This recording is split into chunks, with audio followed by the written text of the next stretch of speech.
Ito yung first bird natin kahapon, napakabilis niya. Mabilis siya sa loft natin. Ewan ko lang kung mabilis siya sa overall. Tapos yung second bird natin, ayan.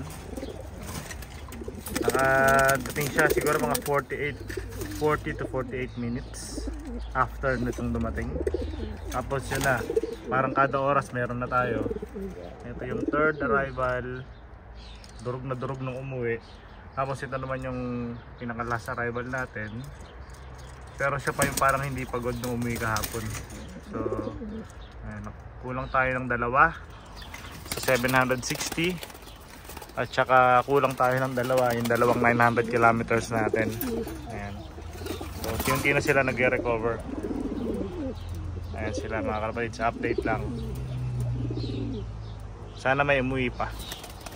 Ongoing pa naman yung clocking namin eh.